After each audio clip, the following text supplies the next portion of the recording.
दोस्तों जुगल sir online classes में आपका हार्दिक स्वागत है।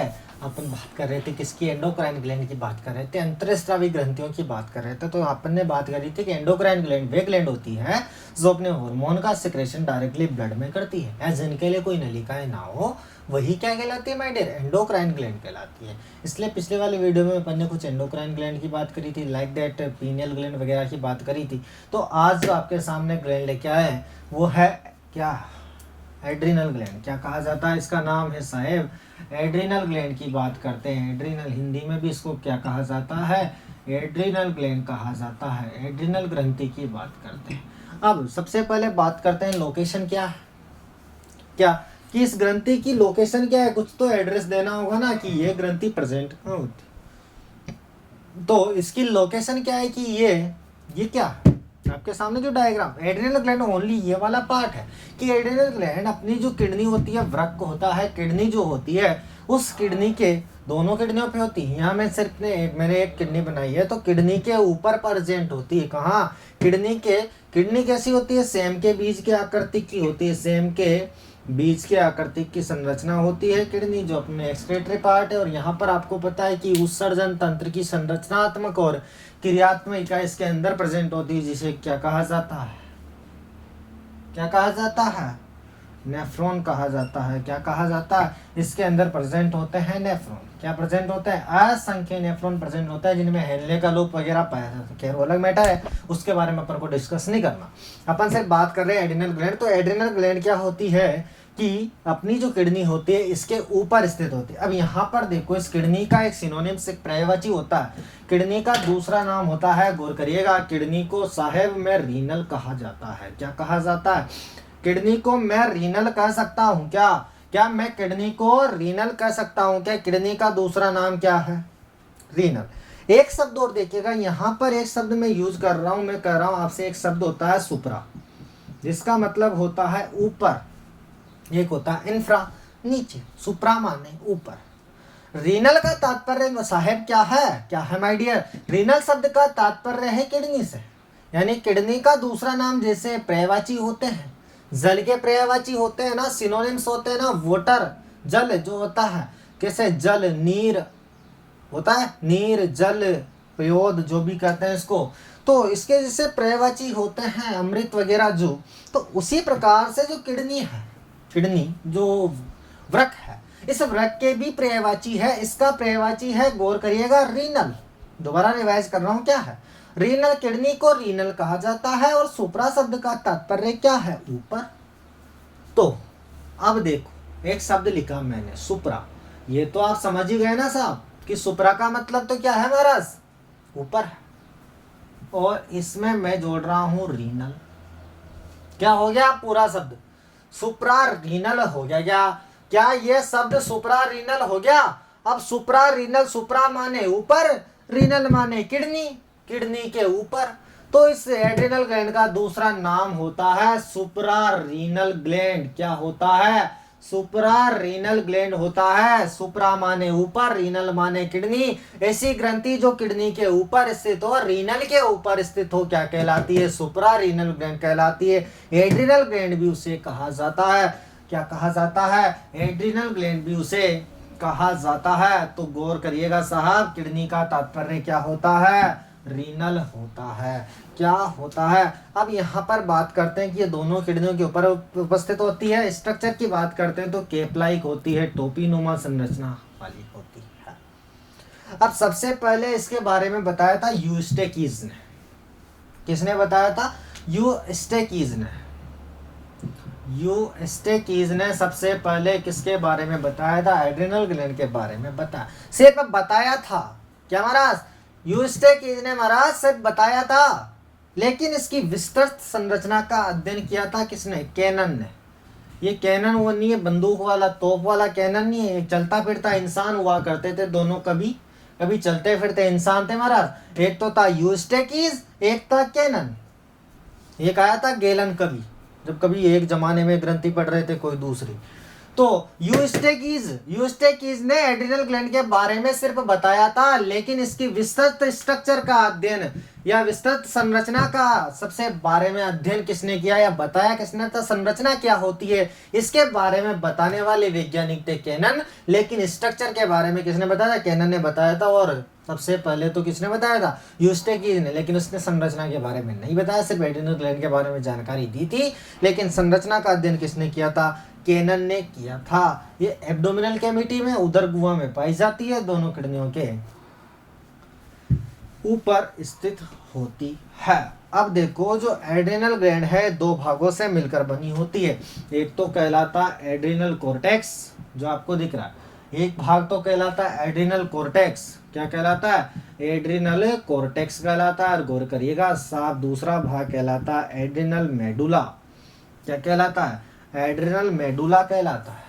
दो भागों से मिलकर बनी होती है, एक एड्रिनल कॉर्टेक्स, दूसरा कहलाता है एड्रिनल मेडुला। अब इसको रफ कर दूं भाई। और यहाँ पे देखो नेफ्रॉन और किडनी से यूरेटर निकल रही है, मूत्रवाहिनी या मूत्र नलिका, जो कहाँ जाएगी, यूरिनरी ब्लैडर में जाएगी, वहां पर यूरिन को कलेक्ट किया जाएगा। ठीक, अब यहाँ पर देखो जो एड्रिनल कॉर्टेक्स है ये इसका 80 से 90% पार्ट बनाता है, जबकि जो मेडुला वाला पार्ट होता है ये मेडुला 10 to 20%, 10 से 20% भाग का निर्माण करता है। अब यहाँ पर बात करते हैं किसके द्वारा सिक्रेट किए गए हार्मोन। देखो इसके द्वारा एक तो होता है मिनरेलोकॉर्टिकॉइड, मिनरेलोकॉर्टिकॉइड। दूसरा हार्मोन इसके द्वारा सिक्रेट किया जाता है ग्लूकोकॉर्टिकॉइड, ग्लूकोकॉर्टिकॉइड। और थर्ड टाइप का हार्मोन होता है इसमें गोनेडोकॉर्टिकॉइड। गोनेडो शब्द का तात्पर्य होता है जेनेटिक या रिप्रोडक्टिव ऑर्गन से। गोनेडोकॉर्टिकॉइड। तो तीन हार्मोन है, क्या क्या है, मिनरेलोकॉर्टिकॉइड, ग्लूकोकॉर्टिकॉइड्स, गोनेडोकॉर्टिकॉइड। देखो पढ़ लेना, कहीं से भी क्वेश्चन आ सकता। ये ग्लैंड आपको जो पढ़ा रहा हूँ ना बहुत डिटेल ही पढ़ा रहा हूँ क्योंकि क्वेश्चन आता है।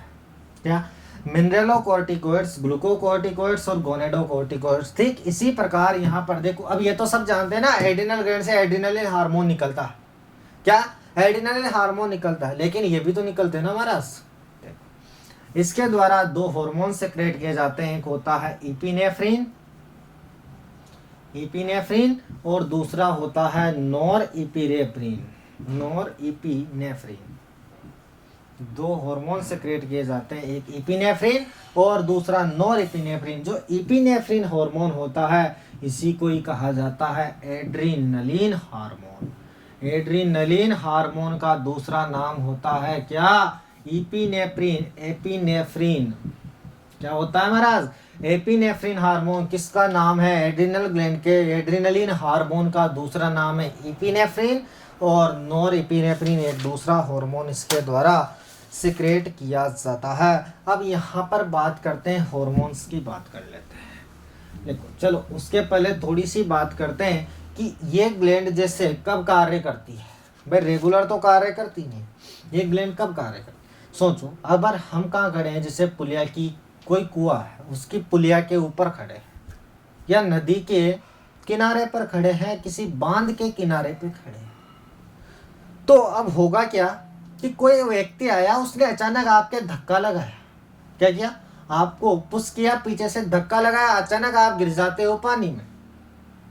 तो उस समय आपको क्या लगेगा, फियर लगेगा। गाने तो नहीं गाओगे ना, मजा आ गया यार, किसी ने धक्का दे दिया ना, मुझे मजा आ गया, ऐसे करोगे क्या। हाँ भाई, किसी ने अचानक धक्का दिया, पानी में गिर गया, आप कुछ होगे क्या, रसोई करोगे क्या, गाने गाओगे क्या, आपको क्या होगा, डर लगेगा। तो आपको डर लगा ना, चिंता हुई, डर लगा यार मैं मर नहीं जाऊं, है ना, मैं मर नहीं जाऊं, आपको चिंता हुई। अब चिंता हुई तो उस समय कौन सी ग्लैंड कार्य करेगी, ये एड्रिनल ग्लैंड उस समय कार्य करती है जब चिंता हो, अचानक सदमे में, इमरजेंसी इसको कहा जाता है। इसके द्वारा जो एड्रिनल हार्मोन सेक्रेट किया जाता है, इसलिए इसको कहा जाता है आपातकालीन हार्मोन। क्या कहा जाता है, आपातकालीन या इमरजेंसी हार्मोन भी कहा जाता है। इमरजेंसी हार्मोन भी इसे टर्म किया जाता है, क्योंकि आपातकाल की स्थिति में जब आपके अचानक किसी ने धक्का दिया, तो उस समय अचानक जैसे आप कहीं रास्ते से जा रहे थे, ऐसा मैं कहूँ कि भाई मैं जा रहा था, किसी रास्ते से जा रहा हूँ, मैं इस रास्ते से आया, जा रहा हूँ गली से, अब जाते जाते 2-3 कुत्ते मेरे सामने आ गए, डॉग मेरे सामने आ गए और मेरे को पीछे पड़ गए ना वो, अब मेरे को काटने के लिए दौड़े। तो अब उस समय क्या होगा, मेरे को डर लगा, डर लगते ही मेरे अंदर कौन से हार्मोन बढ़े, एड्रेनलिन हार्मोन बढ़े, आपातकाल की स्थिति आ गई। मैं क्या करूंगा, मैं भागूंगा वहां से, सीधी सी बात है, मैं भागूंगा। अब ऐसा तो नहीं मैं उनके साथ लड़ने लग जाऊं बंदूक लेके, यार मैं तुम्हें मार दूंगा, ऐसा तो नहीं होगा ना। तो मैं वहां से भागूंगा। क्यों भागूंगा, क्योंकि डर लगा, फियर लगा। तो उस समय मेरे ग्रंथि ने एड्रेनलिन हार्मोन स्रावित किया और उससे मुझे क्या मिली, अचानक एनर्जी मिलती है। तो आपातकाल की स्थिति में आप अगर रेगुलर भी भागते रहे हो, 10 किलोमीटर तक भागने के बाद आप जब बिल्कुल भी थक गए, उस समय भी अगर आप पे किसी ने हमला किया, आपको अपने आप को बचाना हो, तो उस समय आपातकाल की स्थिति में जो एनर्जी आपको दी जाती है वो एड्रेनलिन हार्मोन के कारण दी जाती है। इसी कारण से इस हार्मोन को, अरे मैं समझाने की बता रहा हूँ, आप समझ लो, इस हार्मोन को 3S क्या 3S तथा 4F हार्मोन भी कहा जाता है। क्या 4S और 3F हार्मोन भी इसे टर्म किया जाता है। क्या 4S और 3F। 3F से तात्पर्य क्या है, फियर, फ्लाइट, क्या है महाराज, फियर, फ्लाइट और फाइट। फियर, फ्लाइट और फाइट क्या है, फियर माने डर, उड़ान, और फाइट करना, लड़ना। तो 3F क्यों कहा, क्योंकि फियर में काम आता है, फ्लाइट में काम आता है और फाइट में काम आता है, लड़ने में, आपातकाल। तो 3F हार्मोन भी कहा जाता है। दूसरी बात करते हैं महाराज, 4F क्यों कहा, अभी तो बताओ ना टावरिया, 4F क्यों कहा। तो 4F होता है स्ट्रेस, तनाव, क्या स्ट्रेस बोला जाता है, स्ट्रेस बोला जाता है तनाव, साल्ट, शुगर और सेक्स। अब ये क्यों कहते हैं, आगे आएगा। क्या स्ट्रेस, साल्ट, शुगर और सेक्स। तो 4S तो क्यों कहा, क्योंकि ये 4 काम में काम आता है, स्ट्रेस, साल्ट, शुगर और सेक्स। और 3F हार्मोन क्यों कहा, क्योंकि ये फियर, फ्लाइट और फाइट, इस समय इमरजेंसी हार्मोन इसे कहा जाता है। तो 3F तथा 4S के नाम से जाने जाने वाला हार्मोन कौन सा है, एड्रेनलिन हार्मोन है। क्या है, एड्रेनलिन हार्मोन क्या है, 3F तथा 4S हार्मोन के नाम से भी जाना जाता है। क्या जाना जाता है। अब यहाँ पर बात करते हैं इसके द्वारा सिक्रेट किए जाने वाले हार्मोन में से एक है एल्डोस्टेरोन। क्या है, एल्डोस्टेरोन। ये एल्डोस्टेरोन क्या करता है महाराज, ये भी बता दो। एल्डोस्टेरोन करता है शरीर में सोडियम तथा पोटेशियम आयन की सांद्रता का निर्धारण करता है। किसका करता है, शरीर में पोटेशियम तथा सोडियम आयन की सांद्रता का रेगुलेशन करता है, नियमन करता है। पेशियों में संकुचन होता है, सोडियम पोटेशियम के कारण ही होता है। पेशियों में संकुचन वगैरह जो भी काम इसका करना है ना, ये बीपी को बनाए रखने का कार्य करता है। एल्डोस्टेरोन हार्मोन आपके जो ब्लड प्रेशर होता है उस पर कंट्रोल रखता है। तो एल्डोस्टेरोन हार्मोन का क्या है कि सोडियम तथा पोटेशियम आयन की सांद्रता का निर्धारण करना, रेगुलेट करना सोडियम पोटेशियम आयन की कंसंट्रेशन इन बॉडी और ब्लड प्रेशर को कंट्रोल करना। ठीक, ये तो था अपने किसका काम, एल्डोस्टेरोन का काम था। तो उम्मीद करता हूँ वीडियो अच्छा लगा होगा, तो प्लीज लाइक, सब्सक्राइब, शेयर करिएगा। जय हिंद, जय भारत, वंदे मातरम।